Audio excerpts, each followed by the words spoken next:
welcome to the Conde Duque Contemporary Cultural Center of Madrid. Let's go inside.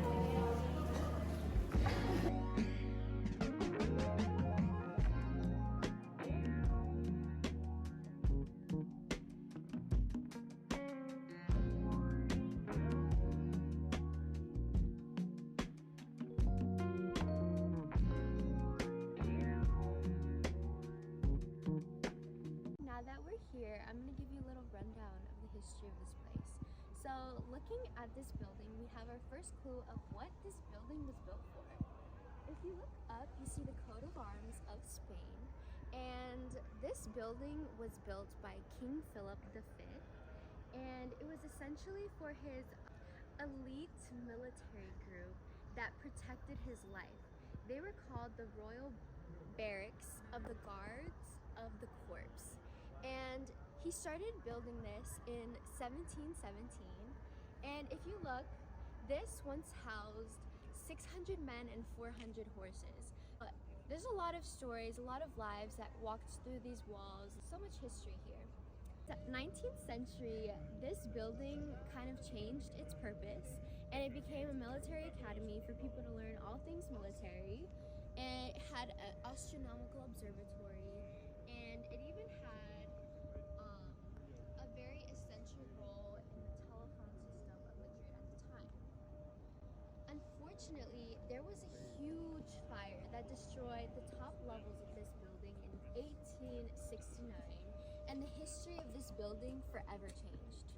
It was many years of it just being ugly, burnt, and people weren't able to come in here until 1969, when the ownership was given to the Madrid City Council, which is why now you can see the symbol of Madrid, which is represented as the bear leaning on the strawberry tree.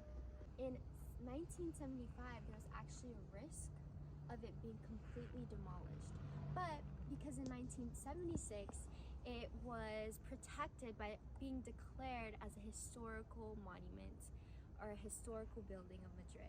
And the reason why is because the architecture of this building is very reminiscent of Madrileño architecture, which is known as its last great example of this type of architecture before everything became very inspired by Italian architecture. All right, so standing in the main central courtyard of this establishment, you can see that they've really tried to blend the past and the present together pretty seamlessly. So looking up at the third floor here, it is a completely different material than the rest of the brick facade of the building, which is due to the fire that happened, as Katia explained. And so they restored it with this material, which in my opinion doesn't really go as well as it could, but they also had to be restoring the brick as well, and even went down into the foundation during the restoration process in order to make sure that the building was structured correctly and safely.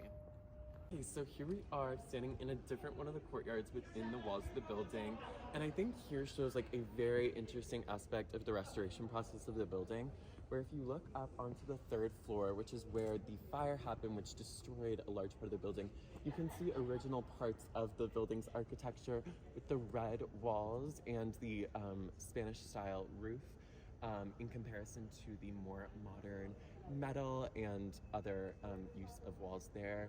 Additionally, the windows are different. You can see like the original like wooden moldings on the windows there in comparison to the more modern glass windows on the other parts.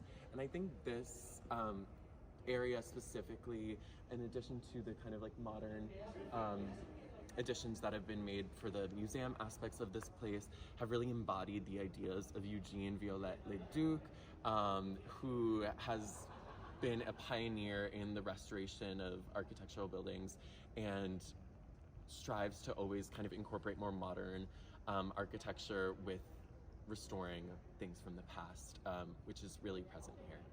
So in terms of restoration, they decided in the 1980s that they were going to try to restore the building, but it took until 2005 until they actually got started on it.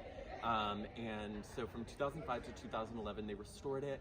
And then today they have multiple different art exhibits, theaters, libraries, all within this building, and different exhibits coming and going throughout the year. Follow us deep down into the dungeons of the Conde Duque Ar.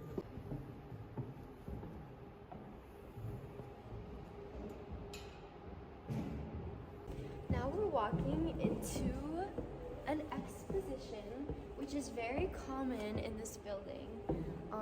Different artists from all over Spain and even around the world come here to showcase their art, and that's why this is such an important part of heritage in Madrid. You know, everything can be heritage, and this museum shows that. Right, welcome to the exhibit here down below the earth. So I want to show you the highlights of this exhibit. Follow me!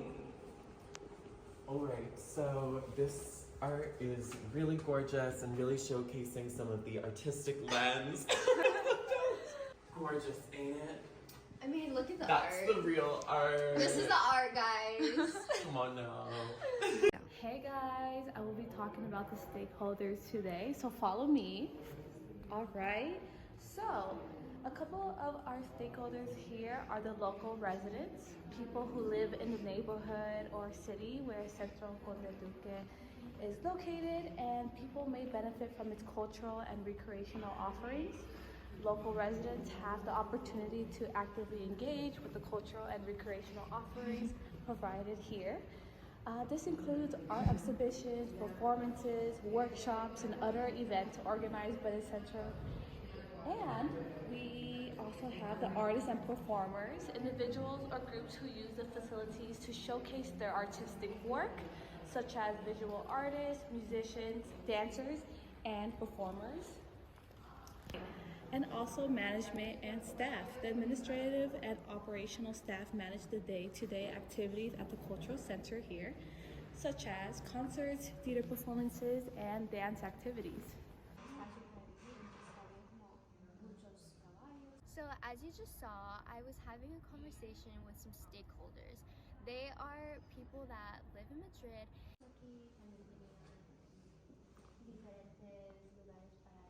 When I asked them, what do you know about this building, they told me they had no clue. So when I told them that I was doing a little project on it, they're like, oh, can you tell us? Because that's what we came here for.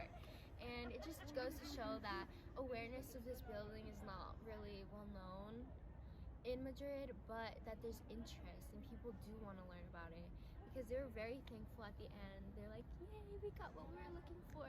All right, so now we are going to talk about why this beautiful building needs to be preserved. So just take a little quick look at it. Preserving it helps maintain a connection with the city's past traditions and artistic experiences and expressions. Preserving it will help future generations appreciate the artistic and architecture that was in the past. It also is a hub for cultural activities that provide a space for artists, performers, and for the community and the local people to engage here in this center. And yeah, I hope you can come here and also get to experience some very fun activities.